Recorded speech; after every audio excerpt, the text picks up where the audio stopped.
different atomic models proposed by the different scientists. So first we discuss the Thomson atomic model.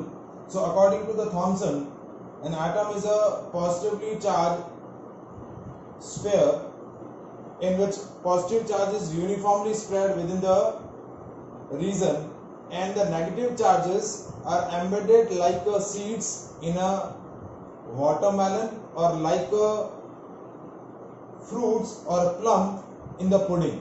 जिस तरीके से watermelon के अंदर red part जो होता है, रेड पार्ट जो है वो यूनिफॉर्मली स्प्रेड रहता है और जो सीड्स होते हैं वो अलग अलग रेड रीजन में, रेड पार्ट में एम्बेडेड रहते हैं, या जो आपका केक होता है, पुडिंग होती है, ठीक है, उस पुडिंग के अंदर स्मॉल स्मॉल फ्रूट्स या चेरी इस तरीके से एम्बेडेड रहती है.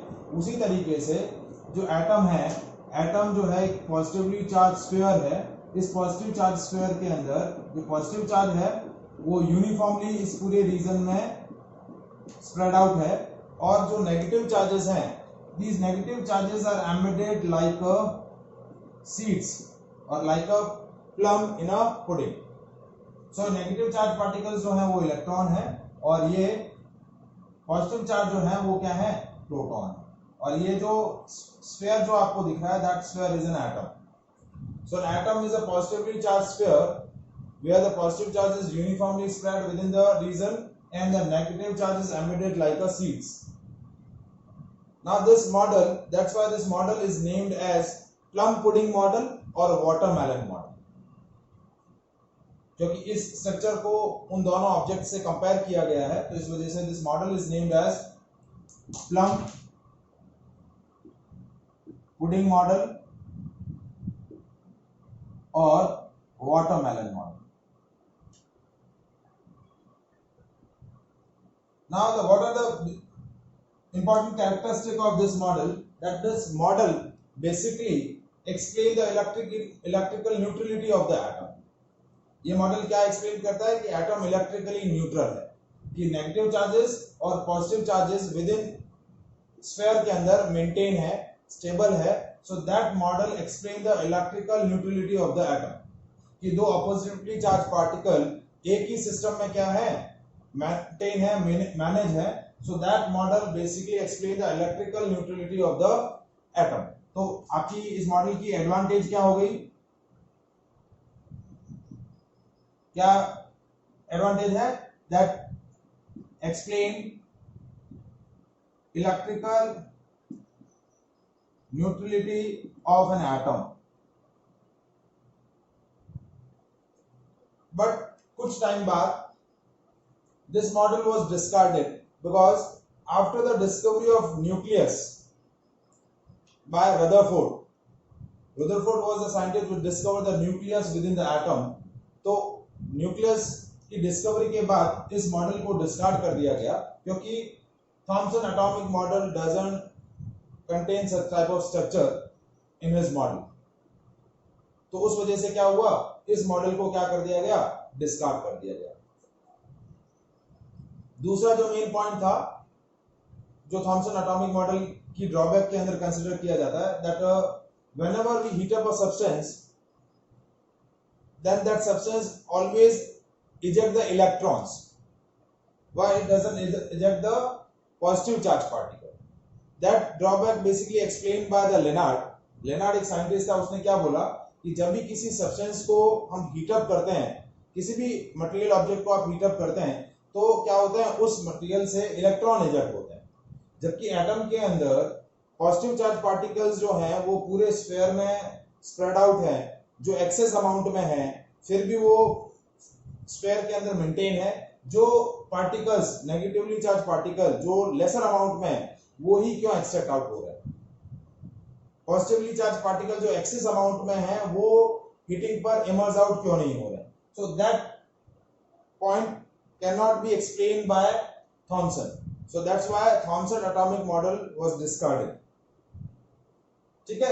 After that, one the second model was proposed for the atom, that is Rutherford atomic model. So before discussing the Rutherford atomic model, we discuss the discovery of nucleus, which was discovered by Rutherford by performing an experiment named as Rutherford alpha scattering experiment. So next topic is Rutherford alpha scattering experiment.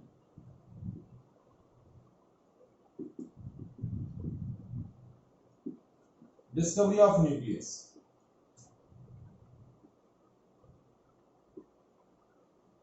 Rutherford's atomic model. अब इस experiment में Rutherford ने क्या arrangement setup किया था कि taking a thin gold foil and on this thin gold foil he bombard the highly accelerated alpha particles. उसने क्या किया इस एक्सपेरिमेंट के अंदर, उसने एक बहुत ही थिन गोल्ड फॉइल लिया और इस गोल्ड फॉइल पर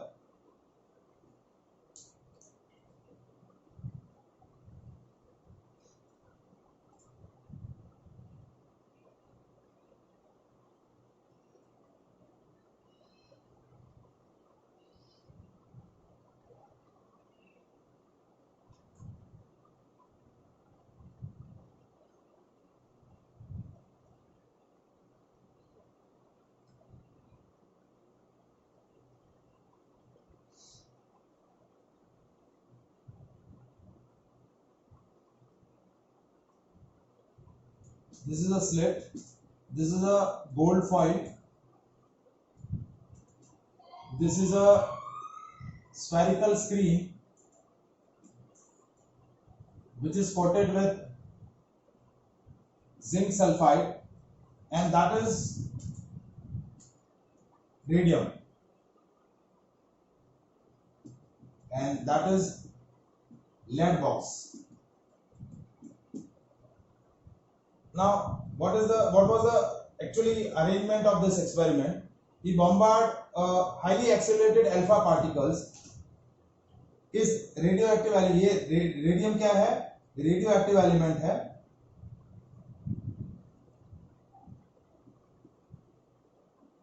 इस रेडियोएक्टिव एलिमेंट से क्या हो रहे हैं? रेगुलरली अल्फा पार्टिकल्स एमिट हो रहे हैं. Now these highly accelerated alpha particles are bombard over the thin gold foil in the form of straight line with the help of slit. ये एक स्लिट है. इस स्लिट से क्या हो रहे हैं? हाईली एक्सेलरेटेड अल्फा पार्टिकल्स इस तरीके से स्ट्रेट लाइन में क्या कर रहे हैं? थिन गोल्ड फॉइल पर क्या हो रहा है? बॉम्बार्ड हो रहे हैं. And to examine the path of scattered alpha particle, he placed a thin spherical screen which is coated with the zinc sulfide is placed behind the gold foil. क्या किया है देखिए इस सेटअप में क्या है, मैं एक बार वापस रिपीट ऑन कर रहा हूं. You take a radioactive element which emerges alpha particles. These alpha particles are passing through the slit and bombard over the thin gold foil in the form of in a form of ray or in the form of straight line path. And as they strike on the thin gold foil, they will scatter in a different direction. So to examine the path of scattered alpha particle, he placed a spherical ZNS coated screen behind the gold foil. अब ये experiment basically क्यों perform किया गया?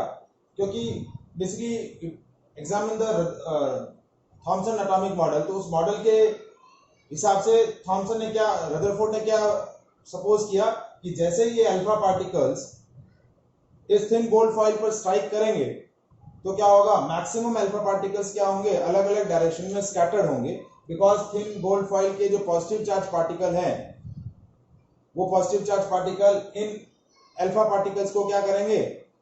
Repel करेंगे. क्यों? क्योंकि alpha particle भी positive charge particle है और एटम के अंदर जो positively charged sphere है, atom is a positively charged sphere in which positive charged particles are uniformly spread.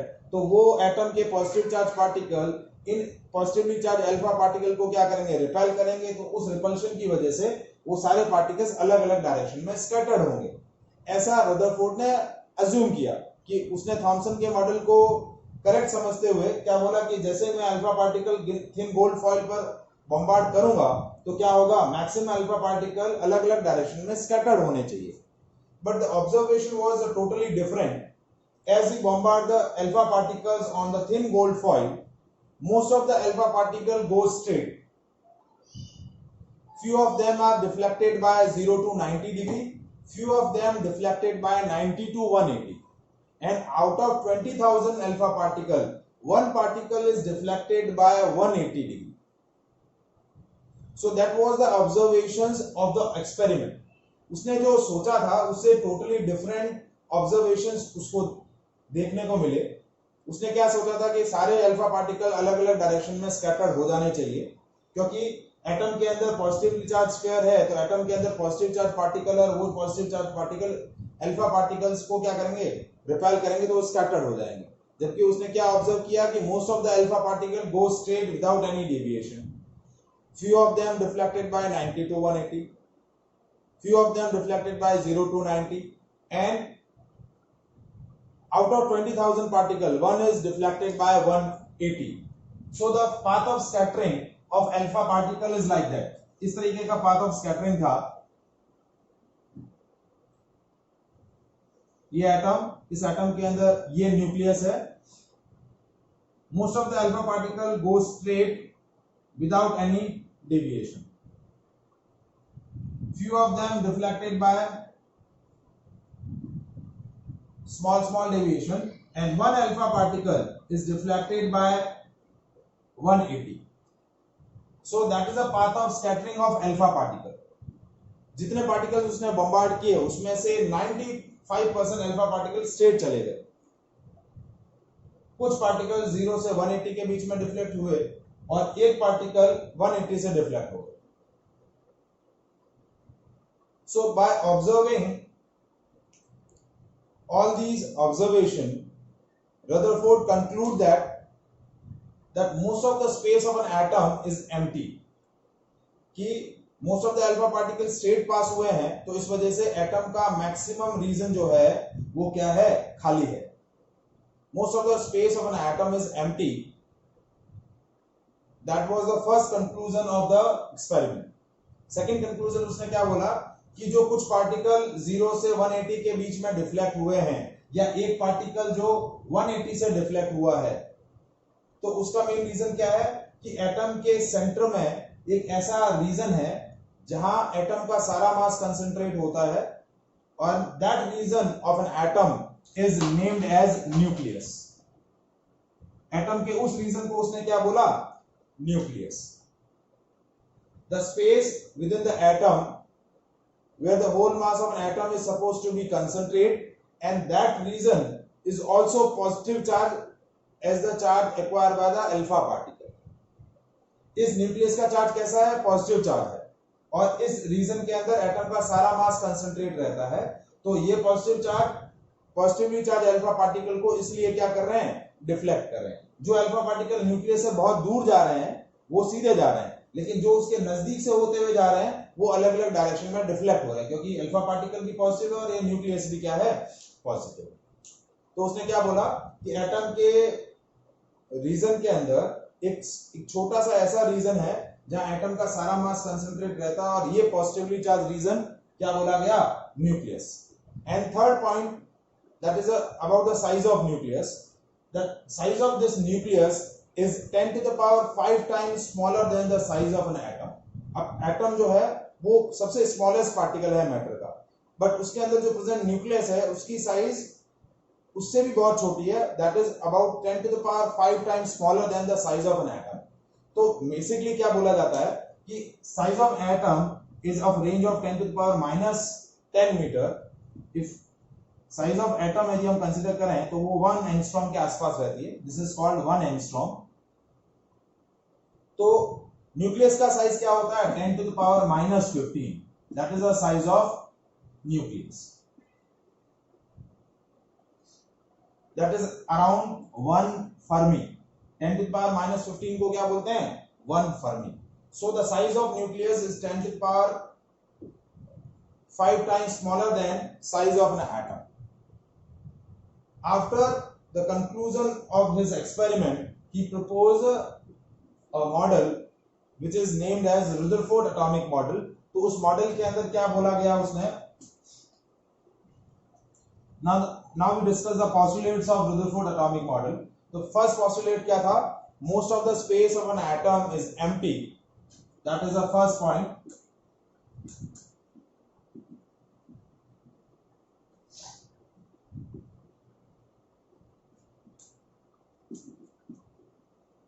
Second point,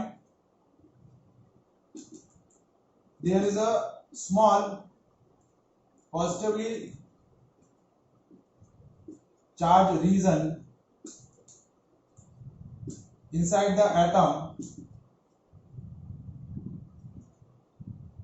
where whole mass of an atom is supposed to be concentrated,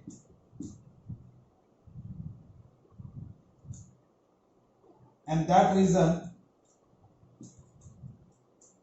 is called nucleus. उस reason को क्या बोला गया? Nucleus. Third point बोला गया, size of nucleus is 10 to the power 5 times smaller than size of an atom.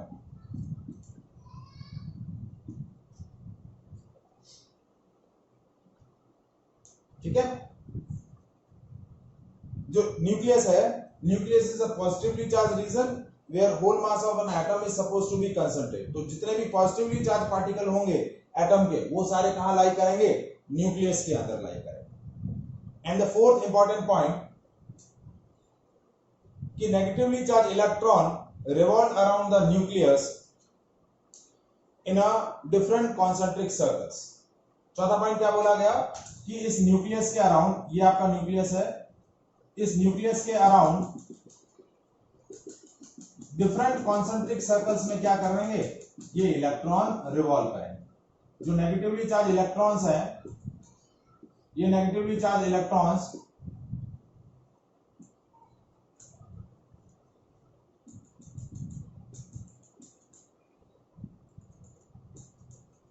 इस nucleus के around इस तरीके से डिफरेंट कॉन्सेंट्रिक सर्कल्स में न्यूक्लियस के अराउंड रिवॉल्व करेंगे. And these negatively charge electrons are bind with the positively charge nucleus by the force of attraction. क्योंकि ये पॉजिटिवली चार्ज न्यूक्लियस है, ये नेगेटिवली चार्ज इलेक्ट्रॉन है, and electron and positive part attract each other. तो ये जो electron होंगे, ये इस पॉजिटिवली चार्ज न्यूक्लियस के साथ क्या रहेंगे? बाइंड रहेंगे. क्या रहेंगे? बाइंड रहेंगे. तो फोर्थ पॉइंट क्या था?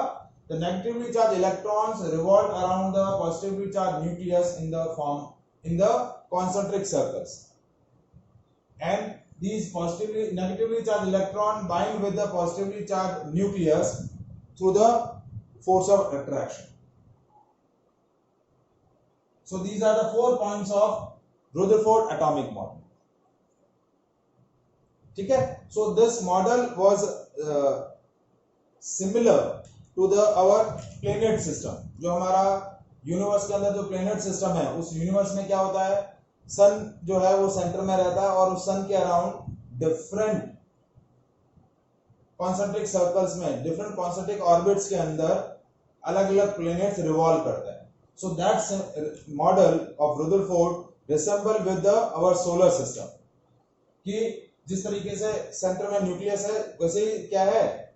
सोलर सिस्टम के अंदर सेंटर में सन है, और उस सन के अराउंड डिफरेंट ऑर्बिट्स के अंदर, डिफरेंट साइज की ऑर्बिट्स के अंदर क्या कर रहे हैं?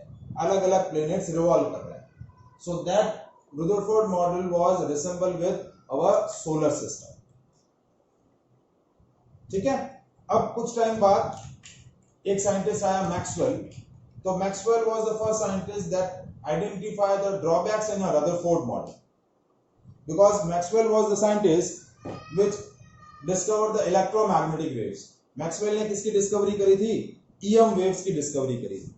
तो मैक्सवेल ने ड्रॉबैक क्या आइडेंटिफाई किया? Maxwell gives a theory named as electromagnetic theory, and according to this theory, whenever a charged particle is revolved around the another charged particle, whenever a charged particle is revolved around the another charged particle, then revolving particles continuously emits the radiation or decreases its energy. Maxwell की theory क्या बोलती है? कि जब भी कोई charge particle दूसरे charge particle के अराउंड रिवॉल्व करता है तो जो रिवॉल्विंग चार्ज पार्टिकल है वो क्या करेगा, कंटिन्यूसली अपनी एनर्जी क्या करेगा, डिक्रीज करेगा। तो same arrangement was present in the Rutherford model where these negatively charged electron revolve around these positively charged nucleus. So according to the Maxwell, Rutherford model was unstable. Why it is unstable? क्योंकि ये जो nucleus है, इस nucleus के around ये जो electron है वो धीरे धीरे धीरे रिवॉल्व करता हुआ अपनी एनर्जी क्या करेगा, रिड्यूस करेगा, रिड्यूस करेगा, रिड्यूस करेगा, रिड्यूस करेगा और at last it will be enter into the nucleus. क्योंकि ये नेगेटिवली चार्ज इलेक्ट्रॉन जब इस पॉजिटिवली चार्ज न्यूक्लियस के अराउंड रिवॉल्व कर रहा है तो रिवॉल्व करते करते ये अपनी एनर्जी क्या करेगा, रिड्यूस करेगा। जैसे उसकी एनर्जी रिड्यूस होगी उसके सर्कुलर ऑर्बिट की रेडियाई कम होती जाएगी और at last the electron enter into the nucleus. So according to the Maxwell the structure of an atom proposed by the Rutherford was unstable. और रदरफोर्ड इस चीज को एक्सप्लेन नहीं कर पाया, इस पॉइंट को वो फॉल्स प्रूफ नहीं कर पाया। So due to that reason Rutherford model was discarded. And second drawbacks of Rutherford model, Rutherford ने क्या बोला कि न्यूक्लियस के अराउंड डिफरेंट कॉन्सेंट्रिक सर्कल्स में इलेक्ट्रॉन रिवॉल्व करते हैं, but how many concentric circles are present around the nucleus और in which orbits how many electrons revolve. एक तो क्या है कि कितनी ऑर्बिट्स न्यूक्लियस के अराउंड है और किस ऑर्बिट में कितने इलेक्ट्रॉन रिवॉल्व कर रहे हैं, इसके बारे में उसने कोई भी इंफॉर्मेशन प्रपोज नहीं करी। So this was the two drawbacks of Rutherford model और due to these drawbacks Rutherford model was discarded. इन्हीं दो रीजन की वजह से रदरफोर्ड के मॉडल को क्या कर दिया गया, डिस्कार्ड कर दिया गया। उसके बाद थर्ड मॉडल आया बोर्स का। Bohr's explain the correct explanation of Maxwell theory. उसने रदरफोर्ड के मॉडल के अंदर कोई भी चेंज नहीं किया। जो मॉडल रदरफोर्ड ने प्रपोज किया था बोर्स ने उसी मॉडल को ही यूज किया, बट उसने क्या किया, जो रदरफोर्ड के मॉडल्स के जो ड्रॉबैक थे उन ड्रॉबैक्स का करेक्ट एक्सप्लेनेशन दे दिया कि जी रदरफोर्ड बोल रहे हैं वो भी सही है और जो मैक्सवेल बोल रहा है वो भी सही है, but that will be in a different situation. अलग सिचुएशन में अलग चीज हैपन हो रही है, इस वजह से रदरफोर्ड का मॉडल भी सही है और मैक्सवेल जो कह रहा है वो भी सही है। So that model was called Bohr's atomic model. Construction wise, Bohr's ने रदरफोर्ड के मॉडल में कोई भी चेंज नहीं किए। सिंपली उसने क्या किया, रदरफोर्ड मॉडल के जो ड्रॉबैक्स थे उन ड्रॉबैक्स का उसने करेक्ट एक्सप्लेनेशन दे दिया। It is clear? Hello hello, समझ में आया? ठीक है।